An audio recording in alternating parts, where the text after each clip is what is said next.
You see, the trouble with most of us is not that we don't believe in God. It's that we don't listen. We move through life as if eternity is some far-off destination, forgetting that the eternal is not later, it is now, right here, in this breath, in this moment of choice. But the great tragedy is this: when God whispers, most of us are too busy to hear, and so he warns, softly at first, through intuition, through patterns, through discomfort. But when the warning's ignored, when the call is silenced by convenience, then, inevitably, the shaking begins. This message is not to frighten you.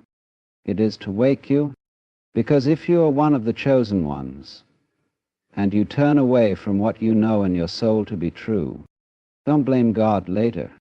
He always warned you first. Most people live under the great illusion that time is something vast and abundant, like an ocean stretching endlessly into the horizon. They say things like, "One day I'll change," or "I'll follow God when the time is right." But you see, that's the first and most dangerous lie. The idea that time is yours to spend as you wish, like a currency that refills itself every morning. It doesn't.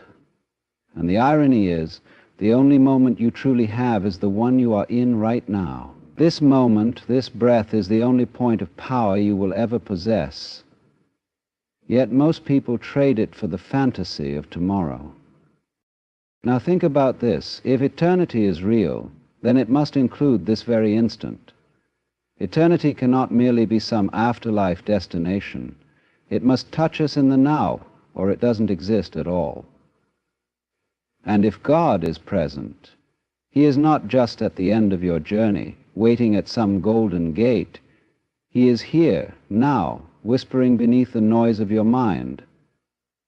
But the trouble is, most people don't want God now. They want comfort now, distraction now, pleasure now. God, they think, can wait until they've had their fill of the world. But God does not wait. The divine does not dance to your schedule. The presence of the eternal is subtle, soft, almost easy to overlook, like the rustling of leaves or the pause between heartbeats. And yet it is there, calling you into awareness, into surrender, into obedience. And when you ignore that call in favor of your calendar, your plans, your endless to-do lists, you are not merely delaying something, you are rejecting the very source of your being. There's a kind of sleep that looks like waking. People are moving, working, achieving, climbing, but they are spiritually asleep, and time is their lullaby. They keep saying later and soon and when I'm ready. But the truth is, the soul is never more ready than now. Every delay is not just a postponement, it is a decision. A decision to turn away from the light and stay in the shadow of your comfort. You must understand, your transformation cannot happen in the future, it must happen now. There is no better moment. The future is only a concept, an idea the mind uses to escape responsibility. But the soul does not operate in ideas. It only knows presence, and presence is where God moves. Have you ever felt that strange ache in your spirit when you know you should act, but you don't? That still, small voice that whispers, "This is your time"? That's not your conscience. That is the echo of eternity trying to get your attention. But when you treat that voice like background noise, when you file it away under "maybe later," you begin to build walls between yourself and the divine. And eventually the voice becomes harder to hear. There is a great tragedy in thinking you have more time, because one day you will reach the edge of your life and look back. And the worst regret is not the things you failed to do in the world, but the truth you failed to live in your soul. Not because you didn't know, but because you thought you could wait. If you are one of God's chosen, your life is not your own. You were not sent here to merely survive, to build comfort, to chase status. You were sent here to awaken, to move when the Spirit says move, to speak when God puts a word in your mouth, to surrender when your flesh wants to resist. But all of that requires immediacy. It requires a response now. The world will tell you that patience is a virtue, and yes, it is. But spiritual procrastination is not patience. It is avoidance, dressed in spiritual language. You must learn to discern the difference. Sometimes waiting is wisdom. Other times waiting is disobedience. And the difference lies in your spirit's alignment to the now. You don't need to have everything figured out. You don't need to know the whole path. You only need to obey the next step that God has placed before you. And that next step is always in the present. Always. If you miss this moment, thinking there's a better one around the corner, you are telling God that your timing is better than His. And if you live long enough with that belief, life will eventually break it, not out of cruelty, but out of mercy. Because you see, life has a way of waking you up when you refuse to wake yourself. Sometimes it's through loss, sometimes through silence, sometimes through sudden change. But make no mistake, if you are called, God will not let you sleep forever. He will come for you.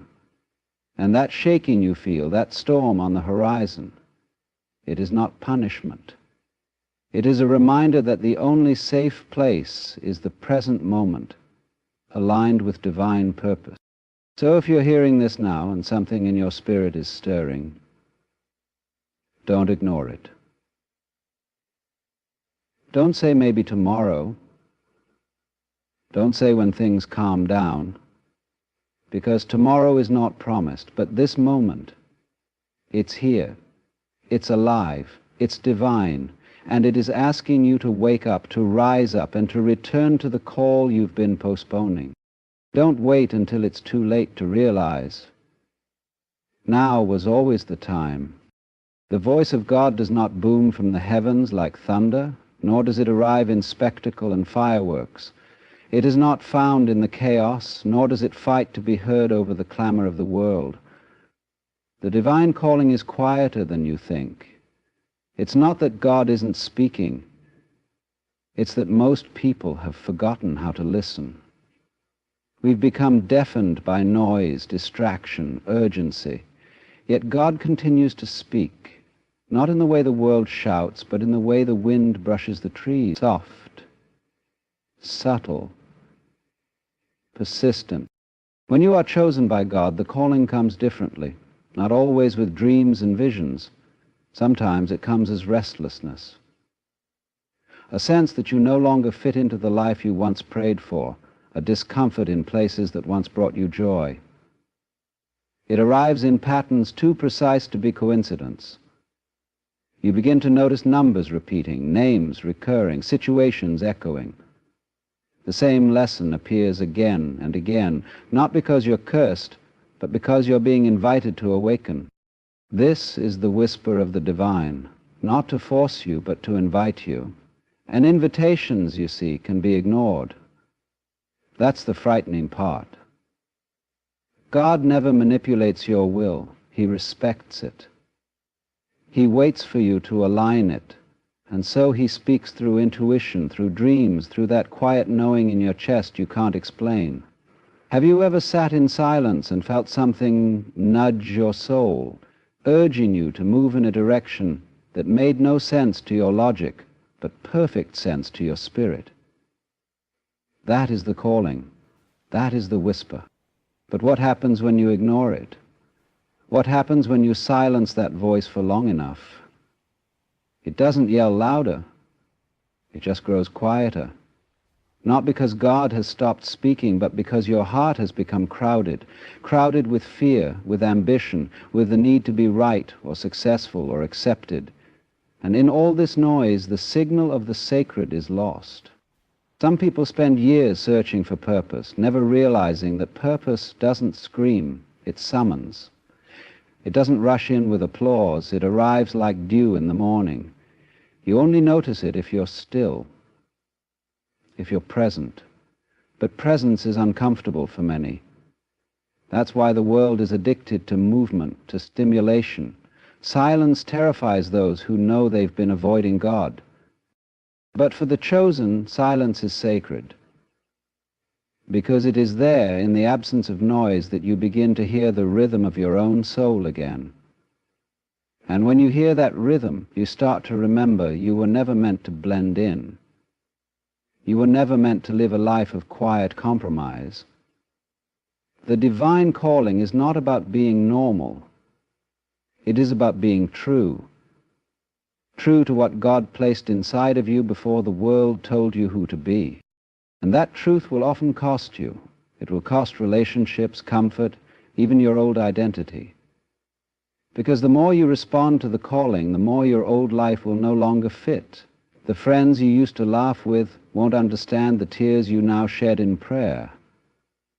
The goals you once chased will seem hollow next to the pull of your soul. This is the price of the calling. Not because God is cruel, but because divine elevation always requires earthly separation.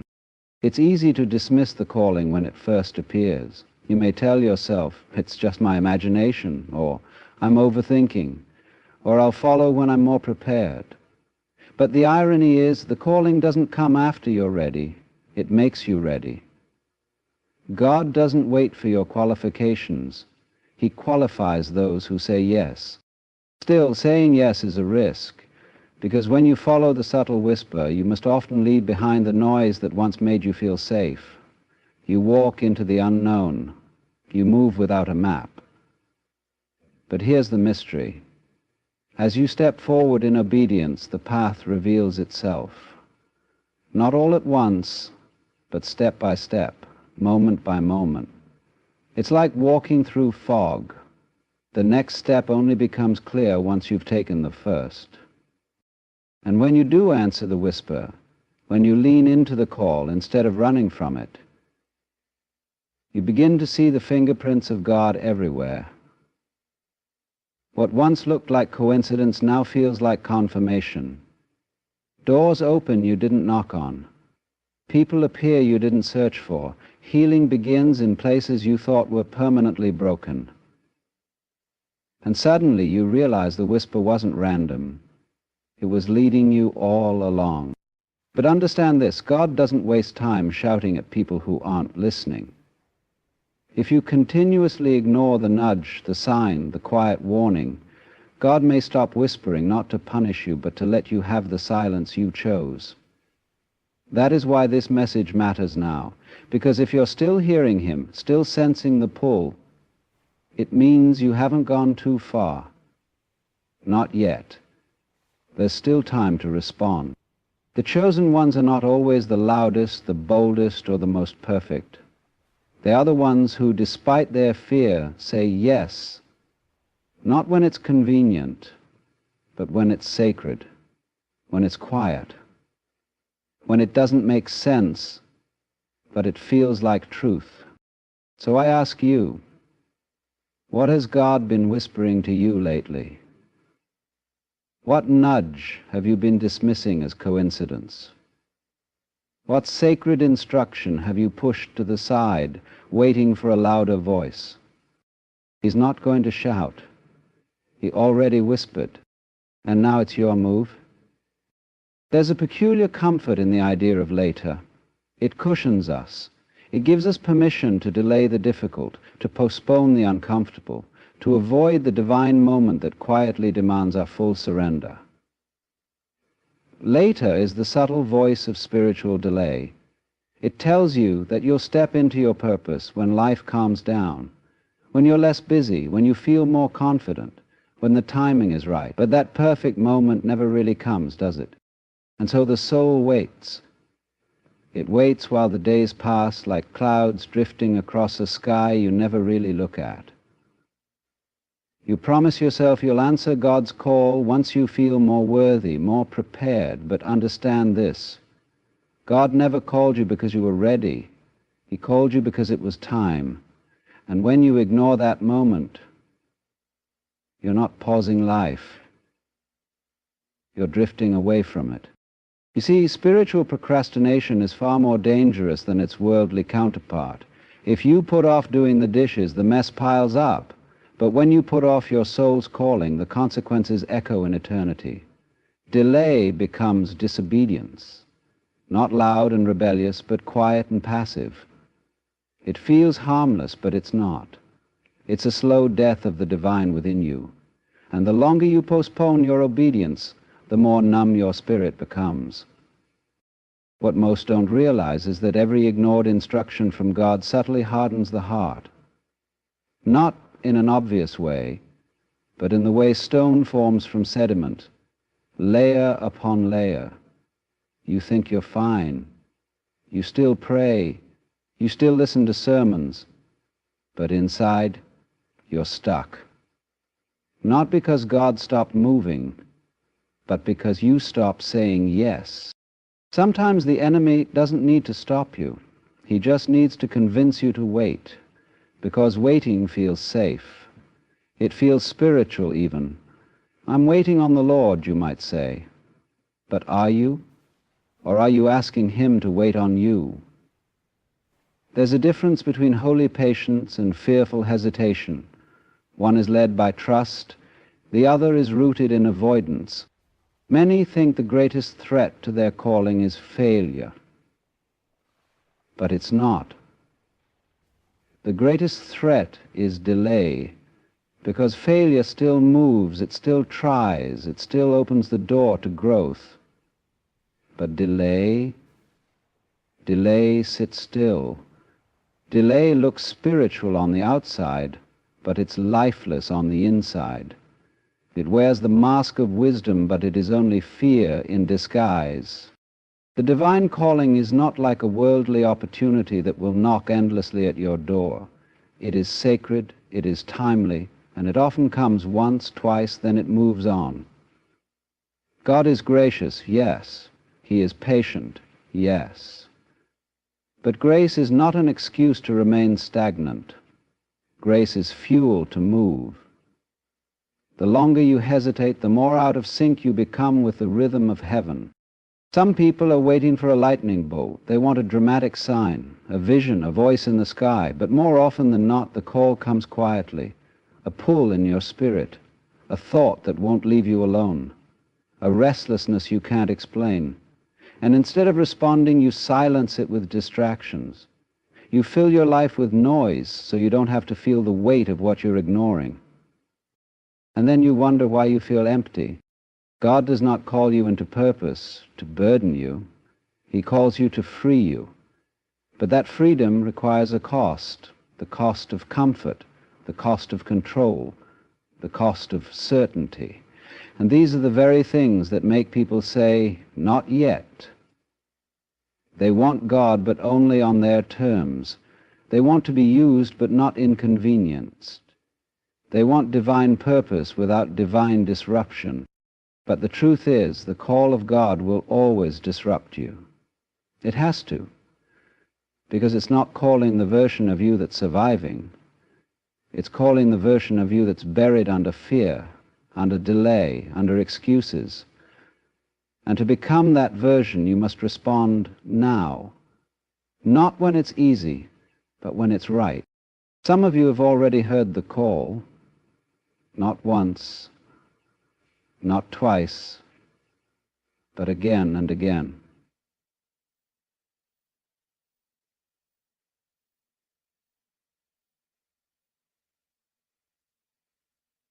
And yet you've delayed. You've told yourself, "I'll move once I get confirmation." But deep down, you already know. The confirmation isn't missing. The courage is. You don't need another sign. You need a decision to obey even when you're afraid, a decision to walk even if your steps are uncertain. Because God doesn't reveal the full path, He reveals the first step. And He's already shown it to you. But He won't take it for you. If you continue to procrastinate, don't be surprised when peace becomes distant, when joy fades, when purpose begins to feel foreign. Not because you're cursed, but because you are out of alignment with your assignment. The blessing is tied to your obedience, not your delay.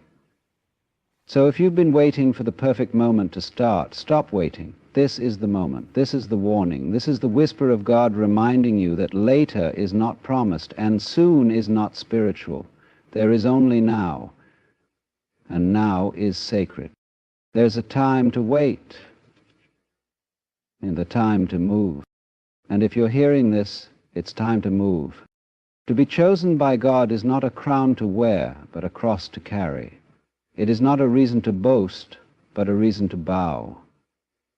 You see, many people want to be chosen because they imagine it means favor, blessing, and spiritual prestige. They envision themselves as vessels of divine greatness, speaking to crowds, walking in power, seen and celebrated. But rarely do they understand what being chosen actually means, because to be chosen is to be set apart, and to be set apart is to be misunderstood, rejected, refined by fire, and called to walk a road others don't even see. God does not choose people for comfort. He chooses them for purpose. And purpose always costs something. It costs convenience, it costs your own plans, it costs your pride. And yet that is where the mystery lies, because the burden of the chosen is also where you find your deepest freedom. The freedom that comes not from doing what you want, but from becoming what you were created to be. But don't be deceived. Being chosen doesn't make you superior. It makes you responsible. And responsibility, in the spiritual sense, means accountability to a higher rhythm, a higher will, a higher voice that speaks within you even when it contradicts everything around you. You are not free to blend in with the world. You are not free to follow the crowd. When others indulge, you must abstain. When others remain silent, you must speak. When others walk away, you must stand your ground. Why? Because you carry something sacred. And when you carry something sacred, you must live with sacred discipline. There will be moments when your soul feels heavy, and you won't know why. It is not depression. It is the weight of the assignment, a weight the world can't see, but heaven does. And the more you resist it, the heavier it becomes. You may find yourself asking, why can't I just be normal? But that question itself reveals the truth. You are never meant to be. The chosen are not called to normalcy. They are called to obedience, to live not by what makes sense to the flesh, but by what resonates in the spirit. There is a fire inside you that cannot be quenched by ordinary pursuits. You've tried. You've chased the things that others chase, pursued what they pursue, and still found yourself empty. Why? Because the chosen cannot be satisfied with the temporary. You were made to hunger for the eternal. That hunger is your compass. That ache you feel is divine. It pulls you deeper. It calls you higher. But it also isolates you. And that isolation isn't punishment. It's preparation. God doesn't send his chosen into battle untrained. He hides them first. He humbles them. He purifies their motives. He allows them to be misunderstood even by the ones they love. He strips away every false identity they've built until only the truth remains. And once they no longer crave applause or depend on approval, only then are they ready to be used. This is the responsibility, to walk with God when no one else does, to keep praying when the answer is silence, to trust when nothing makes sense, to forgive when bitterness would feel easier, to obey when it costs you something precious. That is the narrow road. That is the chosen path. And yes, it is narrow, but it leads to a life few ever taste. Not a life without pain, but a life with purpose. Not a life without sacrifice, but a life of sacred alignment. You become a vessel, not for your will, but for his. And through that surrender, heaven touches earth. through your life. But don't mistake calling for completion. Being chosen doesn't mean you've arrived. It means you've been called to die to who you were so that who God designed you to be can rise. And that process is ongoing. You will feel stretched. You will feel broken. You will feel tested. But you must understand every breaking has a purpose. Every stretching is a preparation. You are being expanded to carry more light, more wisdom, more truth. And that truth isn't always popular. The chosen often walk in a direction opposite the world. They stand for things others mock. They speak of a kingdom that cannot be seen, a reality beyond logic, and in doing so, they expose the illusions that others have grown comfortable living in. This is why the chosen are often rejected, not because they are wrong, but because they carry a light that reveals what others would rather keep in darkness. To be chosen is to live with eternity in mind, to see beyond the moment, to carry out assignments that you may never be thanked for, never be applauded for. But heaven sees, heaven knows, heaven records. So don't be discouraged if the road feels lonely. Don't retreat if the cost feels high. Don't envy those who seem to have it easier. You have been given a task that is sacred, a path that is holy, and you are not alone in it. Because even when it feels like no one sees your effort, no one understands your calling, and no one appreciates your sacrifice, God does. And He does not forget the ones He has chosen. He walks with them, He refines them, and in the end, He reveals them, not for their glory, but for His. The greatest threats to your calling are not always obvious. They don't always come in the form of temptation, failure, or rebellion. Sometimes they come quietly, subtly, wrapped in the routine, masked as good things, disguised as just one more scroll, just one more hour, just one more day. And before you realize it, the divine whisper has been buried beneath the noise of constant distraction. Distraction is not loud. It does not knock down your door. It simply invites you to look away, to look at your phone instead of inward, to chase the applause instead of the presence, to be entertained rather than transformed. And over time, this small deviation, this momentary glance, becomes a detour so long that you forget where you were even going. You must understand this. Distraction is the silent enemy of destiny. It doesn't come to destroy your life, it comes to drain it, slowly, incrementally. It chips away at your focus, your clarity, your sacred sense of urgency. And the most dangerous part is that it feels harmless. After all, what's the harm in checking your notifications? What's the harm in one more episode, one more comment, one more distraction? But here's the truth. Your destiny doesn't get stolen in a moment. It gets traded, bit by bit, for lesser things.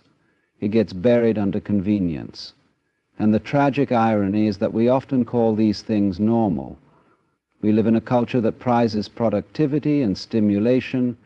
Rest has been replaced with scrolling. Reflection has been replaced with reaction. And silence has become unbearable. But it is in silence that God speaks.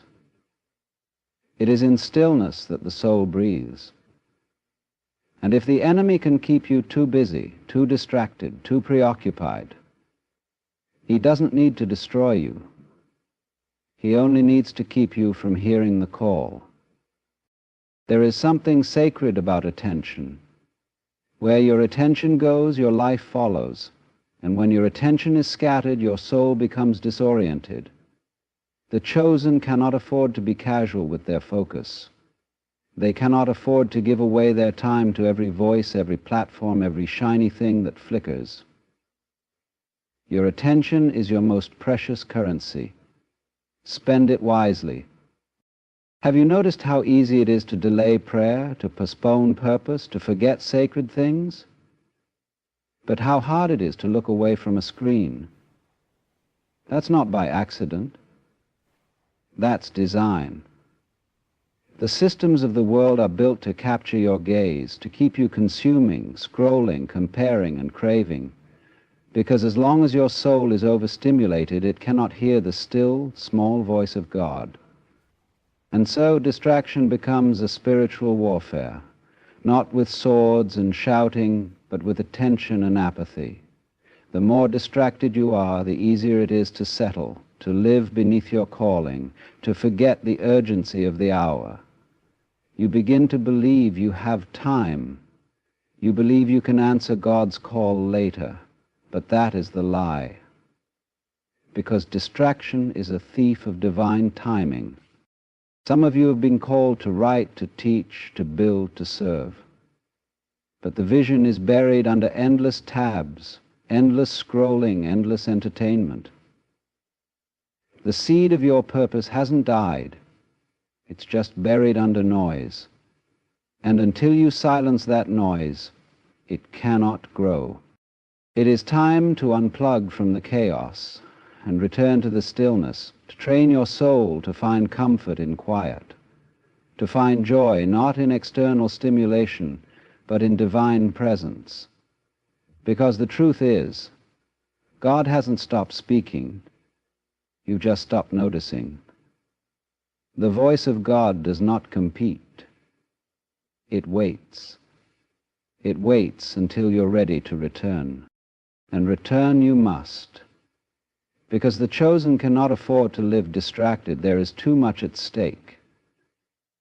The people you're meant to reach, the legacy you're meant to build, the freedom you're meant to walk in, it all depends on your ability to stay aligned. And alignment requires attention. So look around your life. What's stealing your attention? What patterns have crept in unnoticed? What habits have dulled your awareness? These things are not neutral. They are shaping you, steering you. And if you do not take control of your attention, the world will gladly do it for you. You don't need more hours in the day. You need more intention in your hours. You need to wake up, not just physically, but spiritually, to remember who you are, to remember what you carry, to remember why you were called in the first place, that fire in your spirit. It's still there. It's just been covered in noise. Begin to clear the space. Begin to fast from distraction. Begin to return to silence, read sacred texts, walk in nature, sit in the presence of God with no agenda. Just be. In that stillness, clarity will return. Hunger will return. The fire will rise again. Distractions will always exist. The question is, will you rise above them? Will you live with the focus of someone who understands the weight of their calling? Or will you drift, lulled to sleep by comfort and convenience? God did not choose you for a shallow life. He chose you to live deeply, intentionally, and powerfully. But that requires focus. That requires you to protect your soul's attention like a sacred flame. Because once your attention returns to the eternal, everything else will fall into place. So unplug, realign, refocus, before it's too late. There is something deeply mysterious about the way God communicates. It's rarely loud. It's not always dramatic. You won't often find it in earthquakes or storms or flashes of fire. Instead, he speaks in a still, small voice, one that stirs not the ears, but the soul. It is soft, gentle, yet undeniable. And though the voice may be quiet, the message is often urgent. We expect urgency to sound like shouting. We imagine God yelling through the clouds, making himself known with power and spectacle. But the most sacred instructions come in whispers. Because when God speaks softly, it isn't because his message lacks power. It's because he wants you to lean in. He wants you to be still enough, quiet enough,